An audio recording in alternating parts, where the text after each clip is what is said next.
رات کے تقریباً 11 بجے کا وقت ہوگا جب وہ اس گاؤں کے سنسان بس اسٹاپ پر اترا۔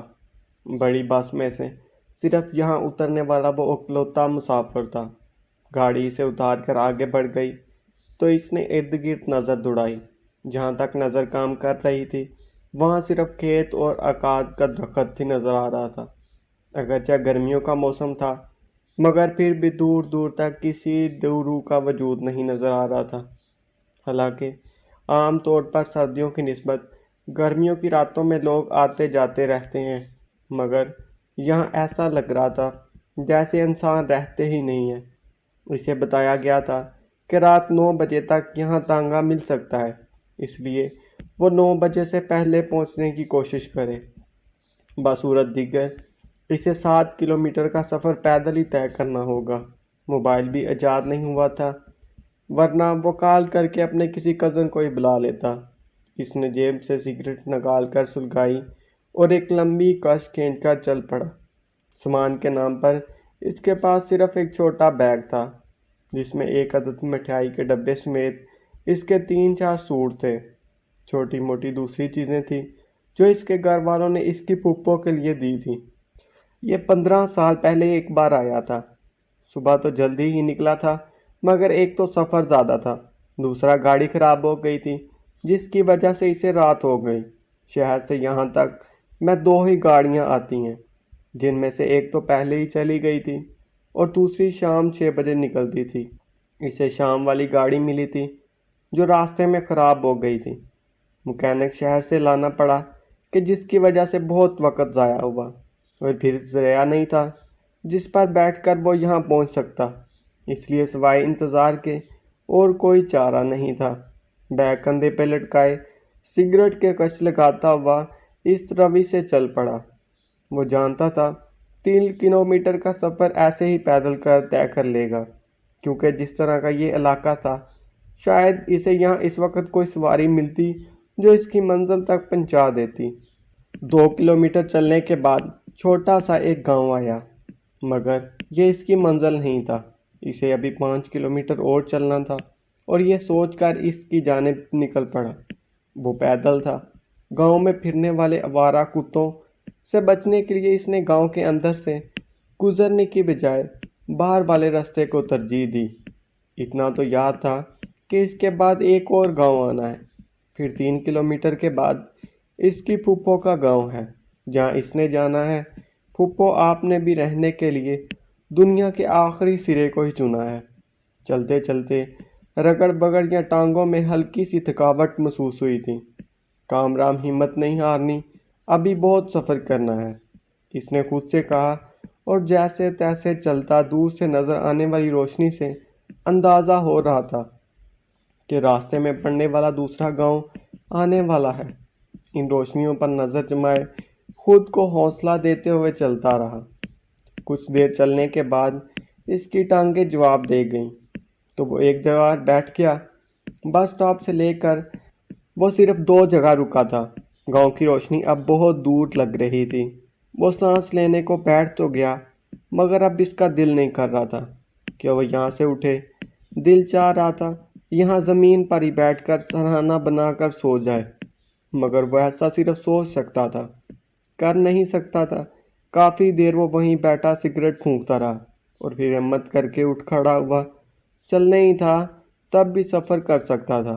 ابھی وہ قدم چلاتا کہ اپنی دائیں طرف سے کسی چیز کے بھاگنے کی آواز آئی۔ وہ ٹھٹک کر رک کر اور آنکھیں پھاڑ کر اس کی طرف دیکھنے لگا۔ دل کی دھڑکن خود بخود بڑھ گئی تھی۔ اندھیری رات تھی۔ اس سے چند قدم آگے اسے کچھ نظر نہیں آ رہا تھا۔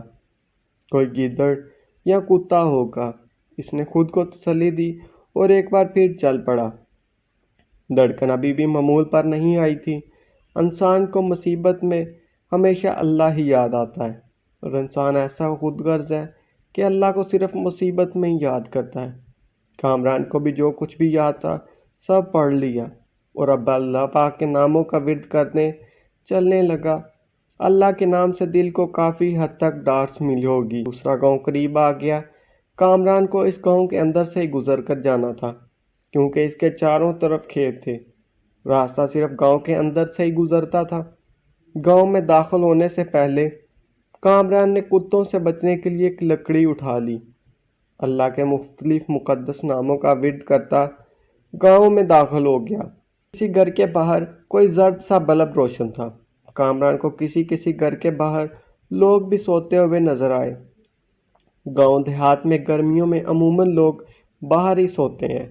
وہ 2 گلیوں سے گزر پر 8 قدموں کے ایک بازار میں آ گیا۔ ایک طرف 2-3 کتے لیٹے ہوئے تھے۔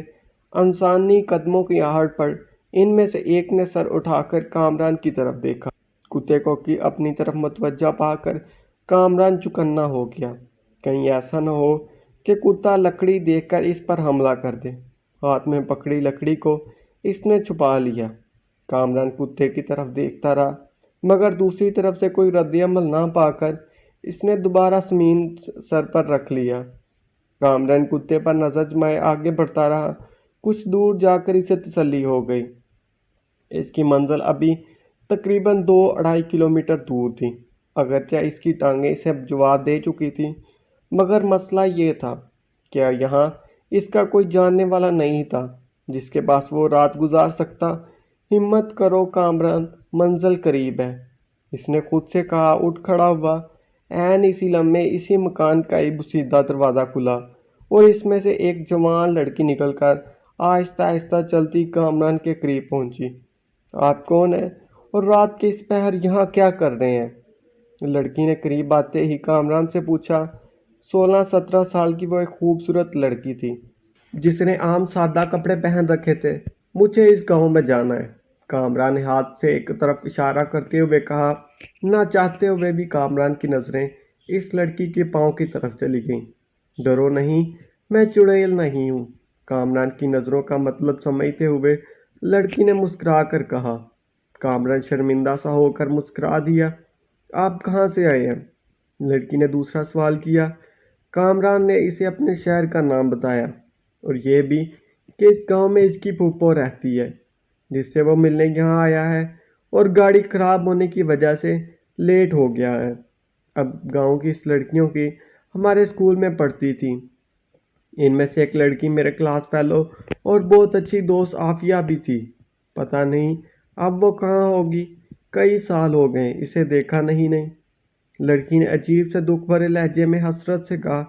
عافیہ تو میری کزن کا نام ہے، کامران نے اچانک کہا اور اپنی پھوپھو کا نام بتا کر پوچھا۔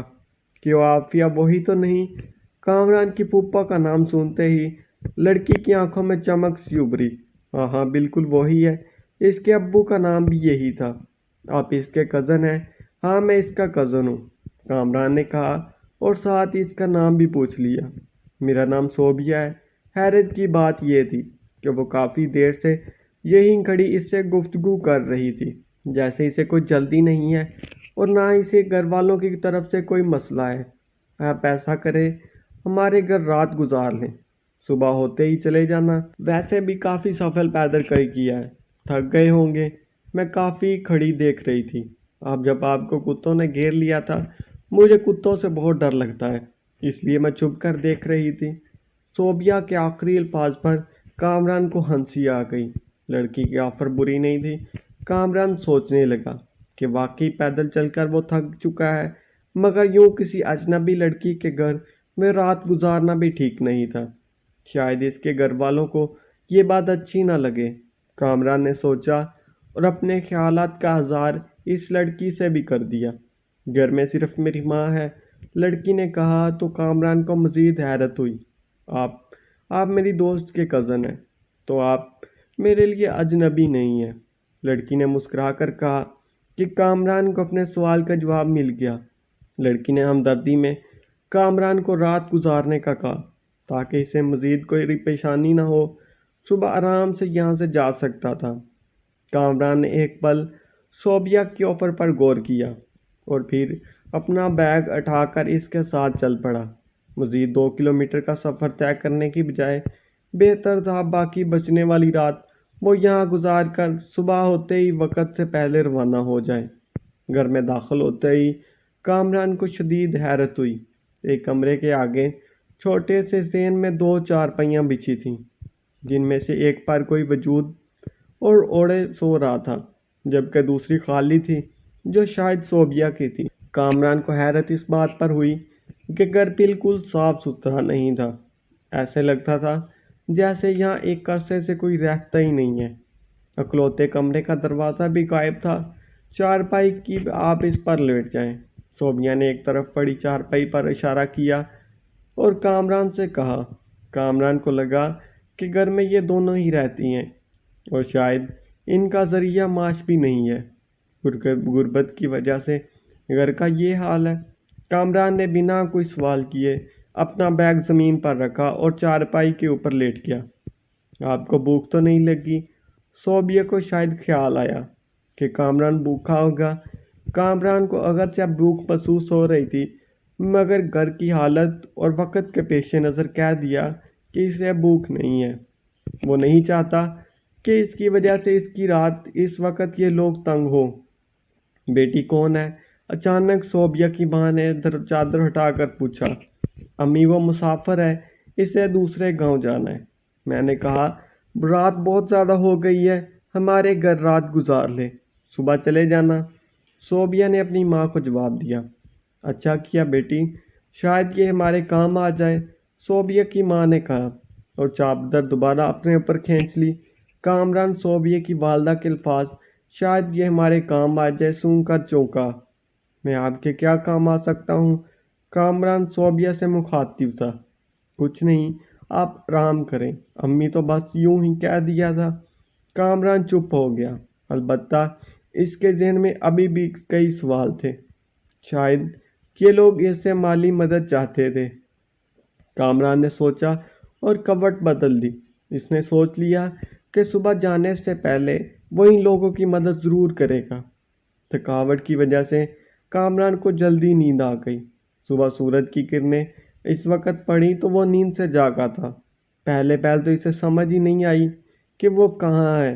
پھر رات کا سارا منظر اس کی آنکھوں کے سامنے گھوم گیا اور وہ جلدی سے چارپائی سے اٹھا اور ادھر ادھر دیکھا۔ وہاں سوائے اس کے اور کوئی بھی نہیں تھا، البتہ سین میں ٹوٹی چارپائیاں موجود تھیں، مگر ان کو دیکھ کر لگتا تھا جیسے برسوں سے کوئی ان پر لیٹا ہی نہیں ہے۔ کامران کو کچھ دیر یوں ہی بیٹھا انتظار کرتا رہا کہ شاید صوبیہ یا اس کی امی آ جائے، مگر 10 منٹ تک جب کوئی نہ آیا تو صوبیہ کو آواز دیتا اندر کمرے کی طرف چل پڑا۔ کمرے میں ایک ٹوٹی کرسی کے علاوہ اور کچھ بھی نہیں تھا۔ کمرے کی حالت بھی گھر جیسی ہی تھی۔ کامران کو سمجھ نہیں آ رہا تھا کہ وہ کیا کرے۔ رات والا سارا واقعہ اسے ایک خواب کی طرح لگ رہا تھا، مگر کامران کی اس گھر میں موجودگی بھی حقیقت تھی، وہ جو یا ظاہر ہو رہی تھی کہ کامران اس گھر میں اپنی مرضی سے نہیں آیا تھا، یقیناً اسے کوئی لایا تھا۔ اسے یہاں لانے والی وہ لڑکی اب نظر نہیں آ رہی تھی اور گھر کی حالت سے لگ رہا تھا جیسے برسوں سے یہاں کوئی رہتا ہی نہیں ہے۔ کامران کو اس گھر سے نکلتے دیکھ کر لوگوں نے عجیب سی نظروں سے اسے دیکھا تھا، جیسے کامران انسان کی بجائے کوئی دوسری مخلوق ہو۔ اپنی پھوپھو کے گاؤں میں پہنچنے تک کامران رات والے واقعے کے بارے میں سوچتا رہا۔ کامران کی پھوپھو اور کزن اسے اچانک دیکھ کر بہت خوش ہوئے۔ ان کے پوچھنے پر کامران نے بتایا کہ وہ رات کو آیا تھا۔ لیٹ ہونے کی وجہ سے پچھلے گاؤں میں کسی نے اسے اپنے ساتھ روک لیا، اس لیے وہ صبح یہاں آ گیا۔ کامران نے مختصر بتایا۔ رات والا واقعہ وہ گول کر لیا۔ تیسرے دن کامران کا کزن اس کو لے کر اپنے ایک دوست کو ملنے گیا۔ یہ وہی گاؤں تھا جہاں کامران کو وہ لڑکی ملی تھی۔ باتوں نے کامران نے اپنے دوست سے اسی گھر کے بارے میں پوچھا تو وہ لڑکا چونکا۔ بڑا بھائی آپ یہ کیوں پوچھ رہے ہیں؟ اس لڑکے نے کہا تو کامران نے ساری بات تفصیل سے اسے بتا دی۔ کامران کی بات سن کر اس کا کزن اور دونوں دوست اچھل پڑے۔ وہ دونوں کامران کو ایسے گور رہے تھے جیسے انہیں اس کی دماغی توازن پر شبہ ہو۔ کیا ہوا؟ ایسے کیوں دیکھ رہے ہو؟ کامران نے حیرت سے پوچھا تو جواب میں ملا جو کچھ انہوں نے بتایا اسے سن کر کامران کو سکتہ ہو گیا۔ اسے کزن نے بتایا کہ کامران جس کی تم بات کر رہے ہو وہ مکان کئی سالوں سے بند پڑا ہے۔ اس گھر میں واقعی ماں بیٹی رہتی تھی۔ مذہب کے لحاظ سے وہ عیسائی تھی مگر دونوں ماں بیٹی دونوں ماں تھیں، بہت ہی اچھے انسان تھیں۔ اس گاؤں میں عیسائیوں کے اور بھی گھر تھے اور سب بہت اچھے ملنسار لوگ تھے۔ صوبیہ اور اس کی ماں ایسی ہی تھی۔ ایک رات کسی کو بنا کچھ بتائے پتہ نہیں وہ دونوں کہاں چلی گئی۔ گاؤں کے لوگوں نے انہیں تلاش کرنے کی پوری کوشش کی مگر ان کا کوئی سراغ نہ ملا۔ اور تم کہہ رہے ہو اسی گھر میں دیکھا ہے، کامران کے کزن نے اس کی طرف دیکھتے ہوئے کہا۔ کامران نے اسے صوبیہ کی عمر اور خد و خال بتائے تو اس کے کزن کا دوست چونک پڑا۔ ہاں بالکل وہ ایسی ہی تھی، اس کے دوست نے جوش سے کہا۔ بات کسی کی بھی سمجھ میں نہیں آ رہی تھی۔ تینوں نے اٹھ کر اس مکان کو دیکھنا چل پڑے۔ وہاں سوائے خاموشی کے اور کچھ بھی نہیں تھا۔ کامران نے گھر کا جو نقشہ بتایا ان کو بتایا ہو بہو ویسا ہی تھا۔ چارپائیاں اب بھی وہیں ویسی ہی پڑی تھیں۔ ذہن میں کئی سوال لیے وہ تینوں واپس آ گئے۔ البتہ کامران کو یہ ضرور پتہ چل گیا تھا کہ صوبیہ نامی وہ لڑکی اگر چڑیل نہیں ہے تو انسان بھی نہیں تھی۔ اسے یاد آیا اس رات صوبیہ نے کہا تھا کہ وہ اسے کب سے دیکھ رہی ہے، مگر آگے نہیں آئی کیونکہ اسے کتوں سے ڈر لگتا ہے۔ جانوروں میں سے یہ خاصیت ہے وہ کوئی ایسی چیز دیکھ لیتے ہیں جو انسانوں کو نظر نہیں آتی۔ کامران نے اپنی کزن عافیہ کو ساری بات بتائی تو وہ اچھل پڑی۔ بالکل بھائی، صوبیہ کے نام ایک عیسائی لڑکی میرے ساتھ پڑھتی تھی اور کئی سال پہلے وہ جب کئی دن تک اسکول نہیں آئی تو ٹیچر نے اس کے گھر چوکیدار کو بھیجا۔ چوکیدار کے مطابق صوبیہ اور اس کی امی پراسرار طور پر لاپتہ ہیں اور اب آپ کہہ رہے ہیں کہ وہ آپ کو اپنے گھر میں ملی ہے، شاید وہ واپس آ گئی ہو۔ عافیہ نے اپنے خیال پیش کیا مگر کامران جانتا تھا کہ بات کچھ اور ہے۔ اگر وہ واپس آ گئی ہوتی تو اس کے گھر کی ویسی حالت نہ ہوتی اور وہ دن میں بھی انہیں ملتی۔ اس کے گاؤں میں والے ان کی واپسی سے لا علم تھے۔ کامران نے تہیہ کر لیا کہ وہ اس کہانی کا پتہ لگا کر رہے گا۔ اگلی رات وہ اسی گاؤں میں اپنے کزن کے دوست کے گھر موجود تھا۔ رات کے 11:30 بجے اور اس کے گھر سے نکلا اور صوبیہ کے گھر کے باہر آ کر بیٹھ گیا۔ اسے وہاں بیٹھے صبح ہو گئی مگر اس کا مقصد پورا نہیں ہوا۔ اسے صوبیہ نظر نہیں آئی تھی۔ اگلی رات وہ پھر وہیں موجود تھا۔ رات 12:30 بجے کا وقت ہوگا جب کامران کو صوبیہ کے گھر کے پاس سفید سا ایک پارلر نظر آیا۔ کامران فوراً اس کی طرف چل پڑا۔ اس ہولے کے قریب پہنچنے سے پہلے ہی کامران صوبیہ کو پہچان چکا تھا۔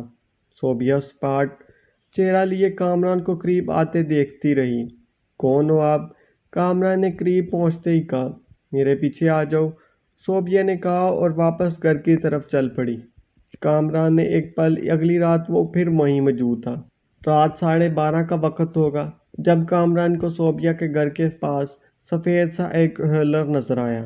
کامران فوراً اس کی طرف چل پڑا۔ اس ہولے کے قریب پہنچنے سے پہلے ہی کامران تو بہم کر پہچان گیا تو صوبیہ سپاٹ چہرہ لیے کامران کو قریب آتے دیکھتی ہو رہی۔ کون ہو آپ؟ کامران نے قریب پہنچتے ہی کہا۔ میرے پیچھے آ جاؤ، صوبیہ نے کہا اور واپس گھر کی طرف چل پڑی۔ کامران نے ایک پل سوچا، صوبیہ کے پیچھے چل پڑا۔ کامران صوبیہ کے پیچھے گھر میں داخل ہوا تو چونک پڑا۔ بالکل اسی رات کی طرح آج بھی چارپائی پر ایک وجود چادر اوڑھے سو رہا تھا۔ قدموں کی چاک سن کر اس نے چہرے سے چادر ہٹائی اور پوچھا کہ کون ہے؟ امی، کامران ہے۔ صوبیہ کا جواب سنتے ہی اسے پھر چادر اوپر کھینچ لی۔ صوبیہ نے اسے اشارہ کیا اور کمرے کے اندر چلی گئی۔ کامران بھی حیران تھا۔ اس کے پیچھے کمرے میں داخل ہوا۔ کمرے کے وسط میں کھڑی زمین کو گور رہی تھی۔ ہم کئی سال سے یہاں ہیں، صوبیہ نے فرش کی طرف انگلی سے اشارہ کیا۔ کامران کی سمجھ میں کچھ نہیں آ رہا تھا۔ اس نے چونک کر صوبیہ کو دیکھا، وہ زمین کو گور رہی تھی۔ کچھ دیر بعد اس نے سر اٹھا کر کامران کو دیکھا اور بتایا، کچھ سال پہلے ایک رات ہم ماں بیٹی سو رہے تھے کہ اچانک 3 نقاب پوش لڑکے دیوار پھلانگ کر رسیوں سے جکڑ دیا۔ وہ تینوں لڑکے اسی گاؤں کے ہی رہنے والے تھے اور چوری کی نیت سے نہیں آئے تھے۔ ویسے بھی ہمارے گھر میں سوائے میرے اور کوئی چیز قیمتی نہیں تھی، وہ میرے لیے ہی آئے تھے۔ نہ جانے کب سے وہ مجھ پر اپنی راکل ٹپکائے بیٹھے تھے۔ انہوں نے باری باری اپنی ہوس مٹائی۔ اس دوران ان میں سے ایک کے چہرے سے نقاب ہٹ گیا۔ میں نے اسے فوراً پہچان لیا کہ وہ گاؤں کے کس گھر میں رہتا ہے۔ میں نے سوچ لیا تھا سارے گاؤں کے سامنے اس کو ذلیل کروں گی، اور شاید یہ بات وہ بھی جان گیا تھا، اس لیے انہوں نے مجھے اور میری ماں کو خنجر مار کر قتل کر دیا۔ میری ماں کی آنکھ کھلی تو وہ ہمارے کمرے کے کچے فرش کی مٹی کے برابر کر رہے تھے۔ ایک طرف میری ماں بیٹھی خاموشی سے انہیں دیکھتی جا رہی تھی۔ میں نے اپنی ماں کو باز دی اور بھاگ کر ان کے قریب پہنچی۔ حیرت کی بات یہ تھی کہ میری آواز تینوں میں سے کسی کو بھی سنائی نہیں دی تھی۔ وہ باہر جانے لگے تو میں نے ان کا راستہ روکنا چاہا، مگر وہ ایسے گزر گئے جیسے میں ان کے سامنے تھی ہی نہیں۔ میرا وجود فقط دھواں منوا تھا۔ اس کے بعد آج تک میں نے کئی لوگوں کو مخاطب کیا، مگر نہ کسی کو میں نظر آتی تھی اور نہ ہی مخاطب کیا، نہ ہی میں ان کو نظر آتی تھی اور نہ ہی میری آواز ان تک پہنچتی تھی۔ اس رات میں نے آپ کو دیکھا تو مجھے بہت خوشی ہوئی۔ آپ پہلے انسان تھے جس کو میں نظر آ رہی تھی، تو میں نے سوچ لیا تھا کہ آپ کو اپنی ساری کہانی سناؤں گی۔ لوگ آج بھی اسی گاؤں میں رہتے ہیں۔ میں روز ان کو دیکھتی ہوں مگر کچھ کر نہیں سکتی۔ مجھ سے کیا چاہتی ہو؟ کامران نے پوچھا۔ آپ ہمیں انصاف دلا دیں، پولیس کے پاس جائیں اور ان کو یہ ساری کہانی سنا کر ان لوگوں کو پکڑوا دیں۔ میں خود پولیس میں ہوں، کامران نے گویا انکشاف کیا۔ صوبیہ نے بے یقینی سے کامران کو دیکھا، جیسے اسے اس بات کا یقین نہ آیا ہو۔ واقعی صوبیہ کے لہجے میں حیرت اور خوشی بھی تھی۔ ہاں میں پولیس میں اچھے عہدے پر ہوں، مگر یہ پھر بھی ممکن نہیں ہے، کیونکہ عدالت ثبوت مانگتی ہے اور ہمارے پاس ایسا کوئی بھی ثبوت نہیں ہے جس سے ہم ثابت کر سکتے کہ وہ تینوں قاتل ہیں۔ اور اگر میں آپ کی سنائی ساری کہانی سنا بھی دوں دونوں، تب کوئی یقین نہیں کرے گا، الٹا میرا مذاق بنایا جائے گا۔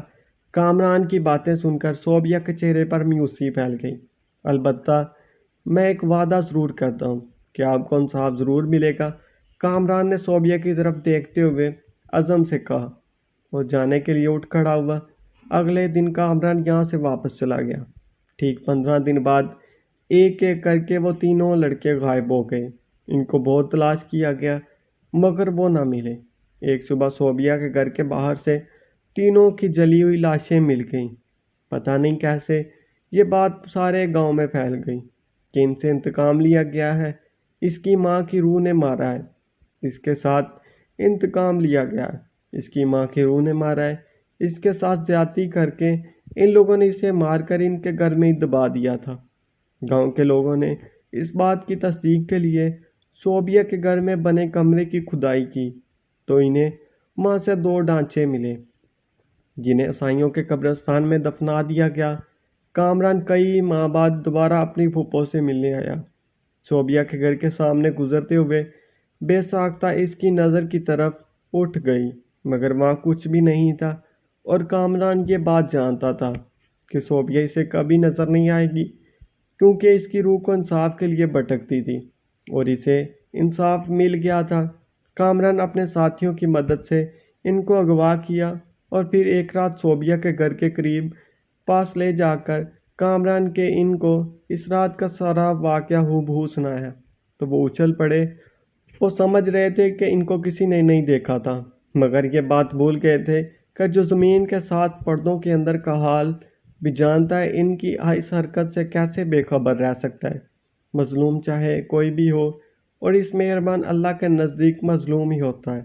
یہ کیسے ہو سکتا ہے کہ وہ ان سے انصاف نہ دلائیں؟ کامران نے صوبیہ کے کہنے پر ان کو آگ لگائی تھی۔ وہ لوگ صوبیہ کو نہیں دیکھ سکتے تھے، اس لیے جان نہیں پائے کہ کامران نے کس کو بتایا۔ ان کے مرتے ہی صوبیہ نے کامران کا شکریہ ادا کیا اور ہمیشہ کے لیے نظروں سے اوجھل ہو گئی۔ کامران آج بھی سوچ کر حیران ہوتا ہے کہ اللہ پاک نے اس رات اس لیے یہ گاڑی شاید خراب ہونے کا بہانہ بنایا تھا۔ کامران لیٹ ہو جائے اور صوبیہ سے ملے۔ بعض اوقات جو کام بظاہر ایک کے لیے برا ہوتا ہے وہی کام دوسروں کے لیے کتنا فائدہ مند ہے وہی اللہ بہتر جانتا ہے۔ بے شک اس کے رنگ وہی جانتا ہے، ہم انسان صرف اپنا سوچتے ہیں اور رحم اللہ اپنی ساری مخلوق کا سوچتا ہے۔ ناظرین، اگر آپ کو یہ کہانی اچھی لگی ہو تو کمنٹ کریں۔